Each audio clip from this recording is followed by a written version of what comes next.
I was pretty happy with it. Just, I think my S, I could have did a little better, but I mean, just seeing it completed like that, you know, like I've never seen anything like that before. So I was like pretty impressed. It was tight. Are you a perfectionist? Is it hard to be satisfied? Do you feel like you could always improve?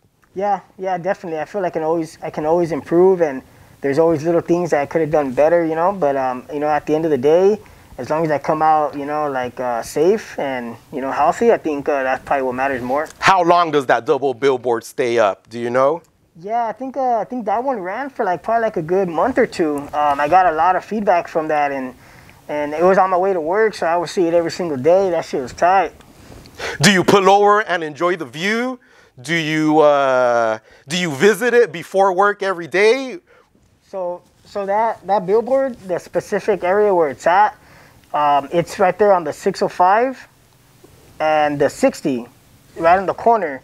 So when you're on the 60 and then you hop onto the overpass getting onto the 605, you can see a whole 360 view from when you go down from the 60 to the 605. You can see it all the way. So there's like a big ass, like almost like 360, like a 180 view of the whole billboard you can see. So every time I get on that overpass, like I can see it for like a good minute, you know. It was pretty crazy. Once you finish that mission, a huge accomplishment, an innovative accomplishment, do you celebrate? How do you celebrate? No, I don't really celebrate it. I just kind of keep looking at the picture and, you know, just like, damn, that's tight, I did that. Who do you tell first you complete the production? Do you tell anyone, or do you wait for them to contact you? I think for that one, for the most part, probably the homie Wower. I would probably hit him up. He's the guy I usually talk to all the time. Another incredible installment you completed was a Hangover piece on the 110 freeway. Can you please tell us about that incredible production? Yeah, so that one is pretty crazy. Where did you get the idea for that one as well? Yeah, I don't remember where I got the idea for that one, but it must have been like some kind of sign that, you know, that's like professionally done somewhere that I've seen, and I was like, oh shit, I can probably do that, but I would have to toss it off of the freeway for it to hang, you know, because that's the only way I'll be able to hang it. So when I first came up with the idea, I was like, damn, I did my research, because I know these ropes, these steel ropes, like there's tension that happens when you hang it down. So the mechanisms that you use to tie the steel rope, they can break, you know, depending on how heavy the weight is, right?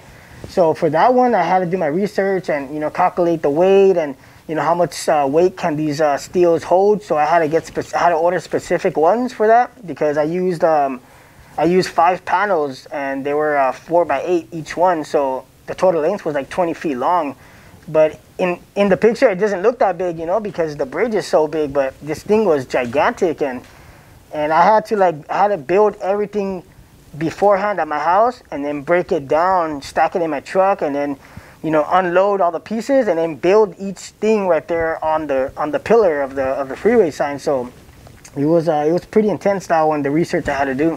What sparks the idea to put these extra steps or installations into your artwork? Where do you get that idea? Because everyone's just painting, everyone's doing different styles, different colors, but you're using different materials to add to your work. I think just, you know, I've been doing this for a long time, and I felt like it was kind of getting repetitive and kind of harder to, like, you know, compete with everybody else, right? I mean, you know, there's a lot of writers here in LA and let alone the whole world. So it's like, you know, just trying to think outside the box and be more creative.